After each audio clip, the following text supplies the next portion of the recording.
মেহেরপুরে দুটি আঞ্চলিক সড়কের দুই পাশের প্রায় ১,৫০০ গাছ কেটে ফেলার সিদ্ধান্ত নিয়েছে জেলা পরিষদ। রাস্তা উন্নয়নের কারণ দেখিয়ে সড়ক বিভাগের দেয়া নোটিশের প্রেক্ষিতে এই পদক্ষেপ বলছেন সংশ্লিষ্টরা। তবে সড়ক বিভাগ জানিয়েছে, প্রকল্প বাস্তবায়ন হলে নতুনভাবে বনায়নের পরিকল্পনা রয়েছে। এখন জন্ম সনদ দিয়ে খোলো বিকাশ স্টুডেন্ট অ্যাকাউন্ট। নিজের বিকাশ নিজে কর।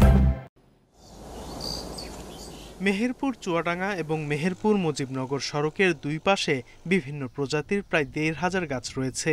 এসব গাছ কেটে ফেলতে জেলা পরিষদকে চিঠি দিয়েছে সড়ক ও জনপথ বিভাগ। সড়ক প্রশস্তকরণের কারণ দেখিয়ে ২১ কিলোমিটার অংশে গাছগুলোকে লাল রং দিয়ে চিহ্নিত করা হয়েছে। শতবর্ষী সহ নানা সময় লাগানো এসব গাছ কাটার খবরে ক্ষোভ জানিয়েছেন এলাকাবাসী। যদি এই ধরনের গাছ, বড় গাছ কাটা পড়ে ১.৫ বছর ২ বছর বয়স গাছ, তাহলে আমরা এই ধরনের গাছ আর কোনোদিনই পাবো না। গাছগুলো রেখেই রাস্তার উন্নয়নের কথা জানিয়েছেন পরিবেশবিদরা। অহেতুক গাছ কাটার সিদ্ধান্ত প্রকৃতির জন্য বিরূপ বলছেন তারা। একটু ছায়া নেই কোথাও, কিন্তু এই অবস্থাটা আমাদের জন্য খুব বিপর্যয়কর। আমরা এই অবস্থা কখনোই কামনা করতে পারি না এবং হওয়া উচিত না। কাজে আমাদের গাছ লাগাতে হবে, বেশি বেশি করে লাগাতে হবে এবং ছোট সংরক্ষণ করতে হবে।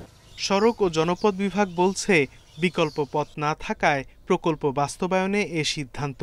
কাজ শেষ হলে আবারও বনায়নের পরিকল্পনা রয়েছে তাদের। সড়কের দুই পাশে যে বর্তমানে যে গাছগুলো আছে, সেই গাছগুলো মূলত সড়কের সম্প্রসারণের এবং সড়ক উন্নয়নের জন্য আর কি সেই গাছগুলো কাটা হবে।